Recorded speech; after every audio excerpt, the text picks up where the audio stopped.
هلا وحبايب، رب تكونوا بصحة وسلامة وعافية وتوفيق والنجاح دائم إن شاء الله في دول قلوبكم حبايب، وربي يحفظكم وكل الهلا بيكم. وبدينا فيديو جديد ويوم جديد حبايب.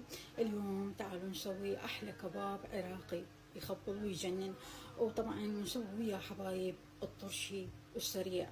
بنفس الوقت هذا الطرشي هم تقدرون تاكلوه، تقصوا ماكو اسهل منه، ويا ثوم طبعا والكرفس وبهارات الطرشي، ومن كذلك والخل اللي يعجبكم حطوا له. تردون خل اسود، تردون الخل الابيض، تردون الخل التفاح، اكو انواع الخل اللي تحبوه انتم. لكن احسن شيء تضيفوا له لو الخل الابيض لو الخل الاسود. خل التفاح اكثر شيء للزلاطه، ما يعطينا هلقة طعم. واذا انتم تردون شويه خطوا ويا المواد الاخرى، خطوا ويا الخل الابيض او الخل الاسود. واذا تحبون بعد حبايب تقدرون تخطون الخل الابيض ويا الخل الاسود شويه من هنا. يعني مثلا شلون نقول، اذا تبون تسوون كميه مثلا نقول قلاص بكذا يا حبايب، يعني هذا العائلة الكبيرة حبايب، نص أبيض ونص الأسود الخل تحطون بصور كمية عندكم. ولا تنسون الشكر، تحطون الشكر وياه بدون الدبس يصير جدا قوي. إذا هو منه حامض ونحط منه دبس حبايبي، انتبهوا لهاي المعلومة. إذا الخل أي خل خبطنا وياه دبس وهو الخل حامض، وبعدين نحط وياه الدبس، هذا راح مثل شلون يسمم، هذا يطب بجسم الانسان جدا جدا خطر. فهاي نبعد من عندها. حطوا شكر ما يخرب الطرشي ويظل على حطيته وما يأذيه هالقد، على مود يتكاثر ويا الخل الحامض. تعالوا يانا حبايب شو نقول، بسم الله حبايب. حضرت البتيتة وحضرت البصل وطبعا والكرفس والطماطة. عدة مرات الحبايب يقولون زهراء شلون تحطين طماطة للكباب، لان من راح نقلي راح يعني ينفتح الكباب كله اثناء التقلاه. لا ما ينفتح، لان راح كل الخضروات كلها تدخل سويه. وطبعا الطحين من نحطه فما راح ينفتح شيء، راح تطلع الكبابايه لونها حمراء، يعني مو مبين لان يعني مو محروق. اكو بعض الكباب حبايب مدارات من ينقلي يبين الحرق بسرعه. البوتيتا والطماطة حبايب شيء اساسي للكباب. واكو هو الاكل اذواق حبايب، اكو ناس يحطون لا بوتيتا يحطون بس بصل والطحين واللحم المثروم، واكو ناس حبايب لا، نحط البتيتة ونحط الطماطة ونحط البصل والكرفس، كل هاي الامور نخلطها حبايب ويا الكباب، تطلع الكباب يخبل الجنة، حتى ريحته طعمه يخبل يعني. حد ايه اكيد هو اللحم شيء اساسي ويا الكباب، لكن يعني حتى طعم اللحم هم يطلع ويا الكباب. طيب يعني كل شيء حبايب، كل شيء يكون مخلوط ويا الخضروات يطلع يخبل ويجنن. هسه تعالوا خلينا نقشر حبايب البوتيتو والبصل ونقول بسم الله.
حبايبي هسه ضربنا الطماطة للكباب.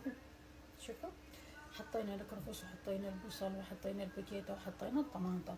حبايبي اكو بعض الناس يحطون، شفتهم يحطون معجون للكباب.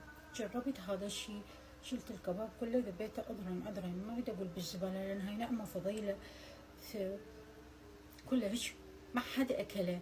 اول شيء صار طعمه طعم الكفتة، وثاني شيء يعني اختفى الكباب، طعمه كله اختفى عجيب. ما ادري طبعا عشان ياخذون معجون للكباب، هاي اول مره اسمع بيها. المهم حبايب خلينا ضيفوا بس الطماطة، ضيفوا الطماطة لا تحطون اي معجون، ترى والله جربته كله ببيته. حبايب نحط الطحين، بعد انتو بكيفكم حبايب، ايش قد تحطون طحين حطوا انتو على ما انا حطيت 3. حبايب لا تنسون ملح الخضروات اساسي بدال الملح. هاي وحده كافي وحده. حبايب دير بالكم لا تحطون لا بهارات لا فلفل لا كل شيء تحطون، عدا ملح الخضروات وحطينا الطحين بس، لان الطعم مال الكباب كله يختفي ويروح، حتى طعم الخضروات كله يروح، ما اعرف ليش. احنا هاي طريقتنا العراقيين، واكيد انتم تدرون اهل العرف. حبايب نبدي نعجن.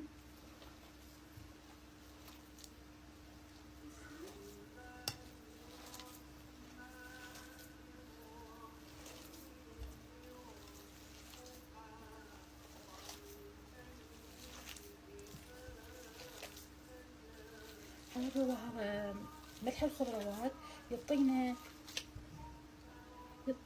حبايب كل يعني الطعم مال الخضروات، الجزر، اللهانة، القرنبيط، كل شيء الكرفس كله موجود هو بهذا ملح الخضروات. اذا تردون حبايب حطوا بس هذا بدال اي بهارات تضيفوه.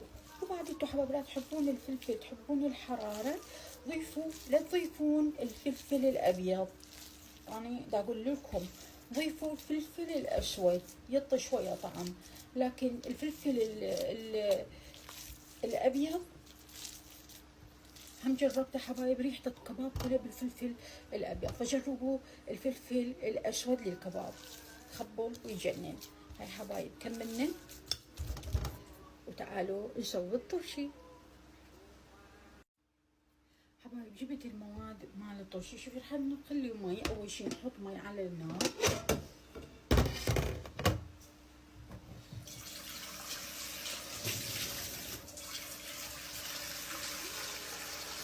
مي انتوا حبايب حسب العائله اللي عندكم ايش قد،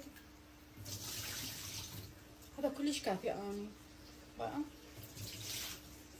كافي هذا المي. اذا انتوا حبايب العائله اكبر حطوا مي اكثر، وحطوا الاناء اكبر على مود كل شيء يصير لكم واضح.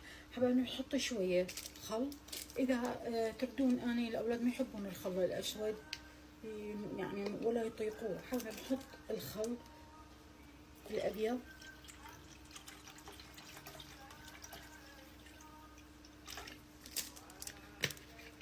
على مود ياخذ المونه. حبايب نحط ملح الخضروات،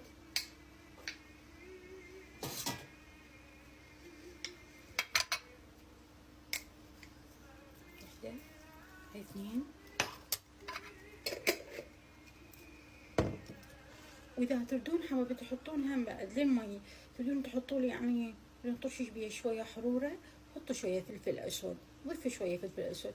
ولا والله اذا ما تردون بيه حروره على راحتكم، ولكن اذا ما تردون الفلفل هو الباودر الحروره، ضيفوا الفلفل اللي بيه حروره حبايب، خلوا وحده الفريش، جيبوا من عنده حطوا وحده ويا المي شويه او نص، لان حار ما ينقعد ذاك الفلفل، وهيك كميه صغيره بس هو يعطي حراره جدا قويه. حطوا هم ويا المي هم يعطيكم طعم، يعطيكم حراره. فهسه احنا بنحطه على النار، خليه يفور على مود نقطع الخضروات.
حبايب بار المي.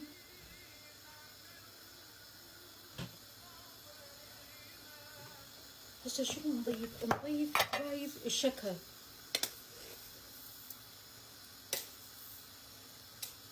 ثلاثة. هسه شنو نضيف حبايب؟ نضيف الخضروات.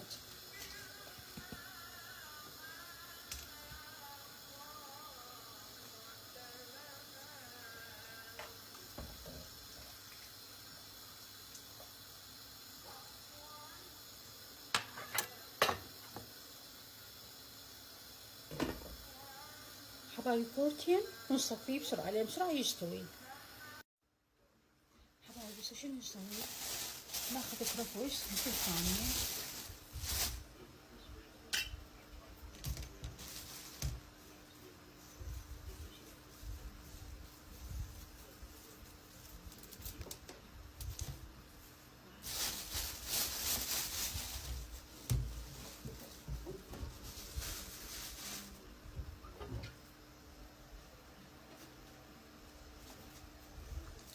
الثوم.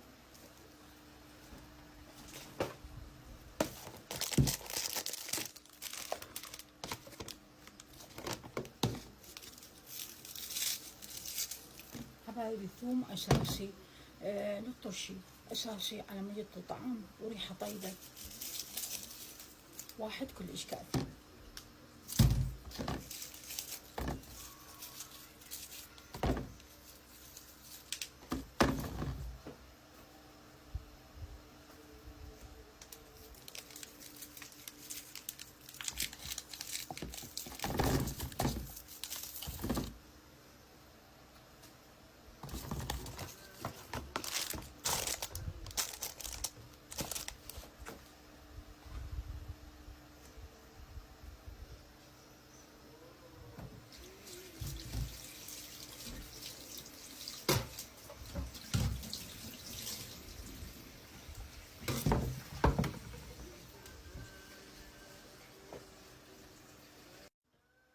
حبايب الخضروات استوت. هسه رح نجي نصفيها. حبايب ديروا بالكم لين تنمرد الخضروات، اول فوره بسرعه صفوها.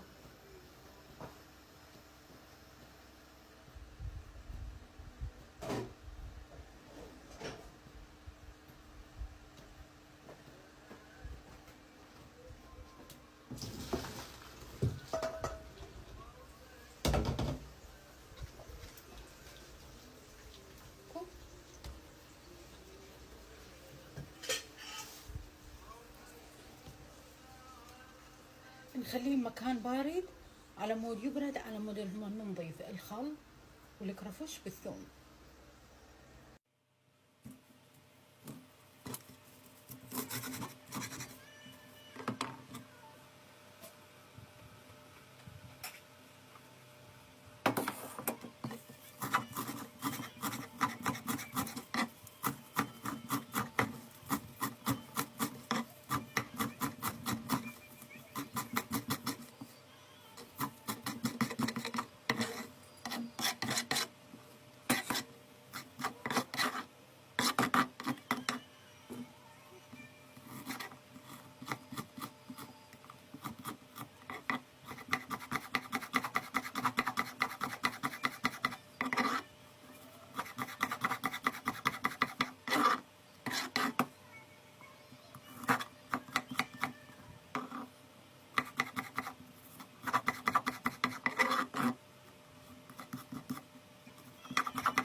حبايب ثرمنا الكرفس وثرمنا الثوم وياه.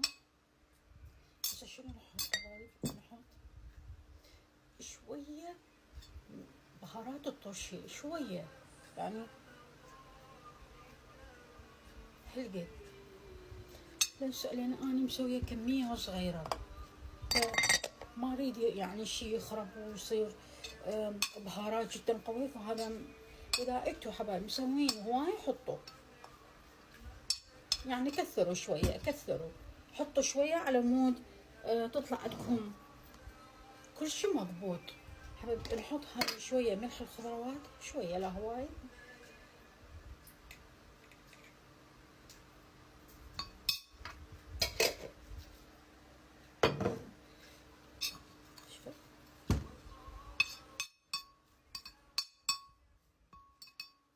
هذا خلصنا، نبدي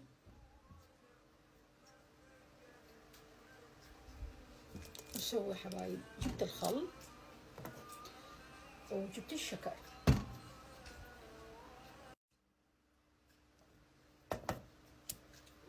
نضيف شوية خل حبايب.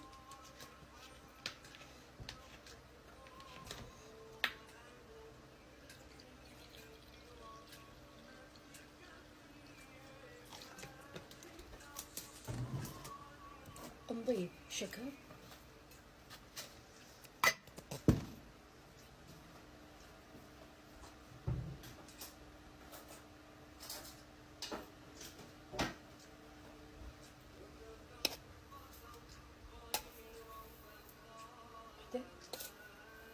هاي اثنين، على مود يكون اكو توازن، يعني نقدر ناكله. وهذا الخل حبايب جدا جدا حامض.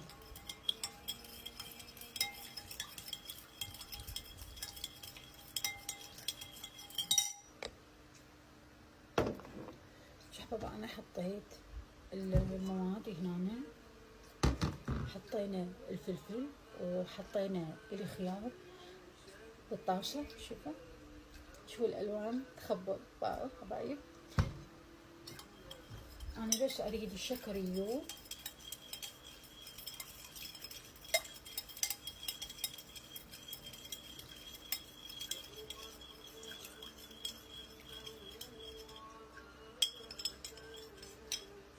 نضيفه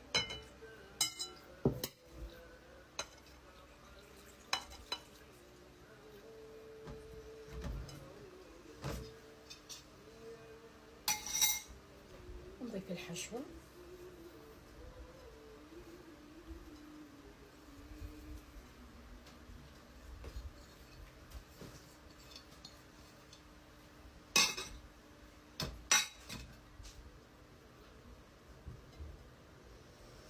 وهذا الطشي جاهز حبايب، حطوه بالثلاجة خلال ساعة أو ساعتين وأكلوه وسبع عوافي على قلوبكم.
حبايب قبل أسبوع أنظف يعني بالحديقة، شيء طبيعي، وأشر الملابس.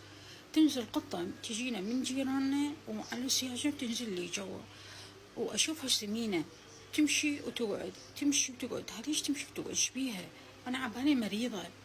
صحيت للبنات قلت لهم ماما تعالوا شوفوها هاي ليش هيك خطيه تمشي وتقعد كلش سمينه. قالوا ماما مش بيش متعرفين هاي حامل.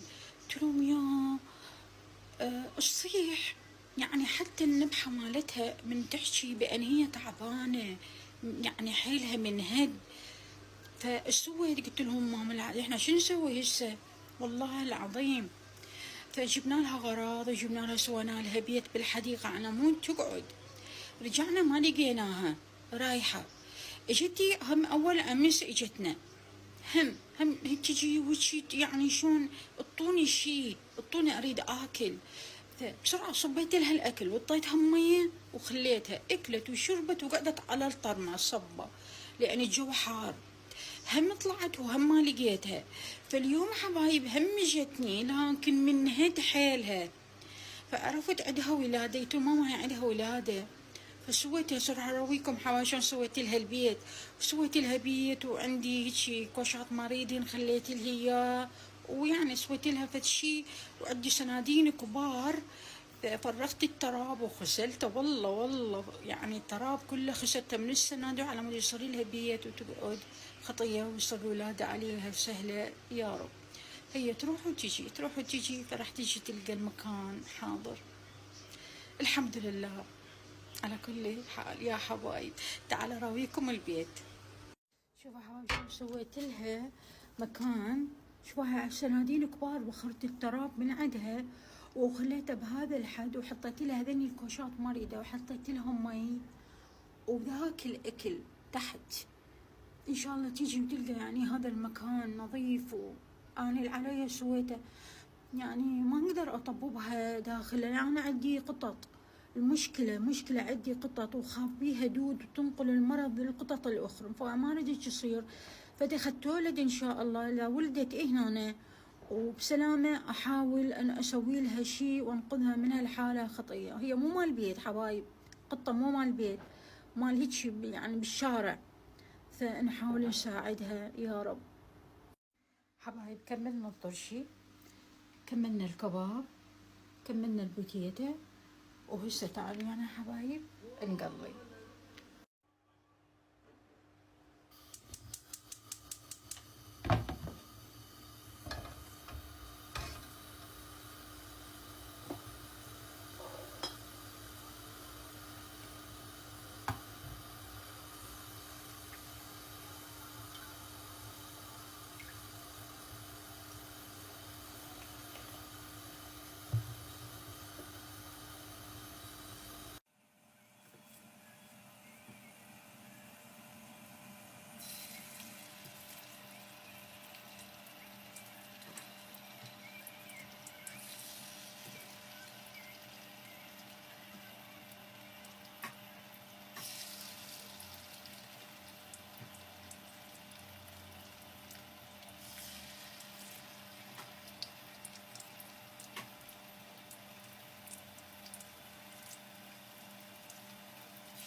حبايب شفتوا البيت اللي رويت لكم اياه للقطة اللي بنيتها؟ قلت بلكت الله تيجي نفس الوقت على مود تولد بسلامة. شو نسوي في سبيل الله؟ لأن عن جد كسرت خاطري تتألم. أنا متأكدة تجي نفس المكان وتولد، لأن يوميا تجيني بنفس الوقت. لكن أني اليوم قالوا لي البنات هاي حامل، فتفاجأت، فسويت لها هذا البيت على مود تجي وتولد بيه بخير وبسلامة. فواحد يرحم، والله سبحانه وتعالى من فوق يرحمنا يا رب. حبايب شو نسوي؟ شوف الله سبحانه وتعالى حبايب شم تموت على القطط، الله طاها مو قطة، طاها 10 قطط 20 قطة والله العظيم. وهاي يمكم حبايب شمة لازمة العودة بتفتر ورا كوكي، وهذا زرزور لا خلالي تلفزيون ولا خلالي فرفوري، قم عيني طفري ولكنها كبرى زرزور والله العظيم زرزور. حبايب لا خلالي شي كله كسره. قلت له قلت لها الكبرى سويت بالبيت صدق كذب. فحيوان وش ما اقول هي ما ذني حواوين دورات ما يفتهمن يعني من واحد يصيح بينحموا والله يسمعن، لكن هو حيوان مهما يكون حيوان يعني ما يفهم هالقد، مو بشر.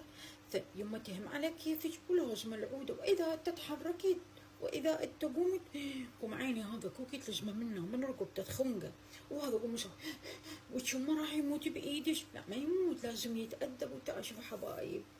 كانوا يصحوا لنا بيت ابو الكبه حبايب الخوات كانوا يصحوا لي بيت ابو الكبه، يصحوا لي بيت ابو البزازين، يلا شكو بيها يوميا على شكل. المهم احنا نسوي حبايب في سبيل الله.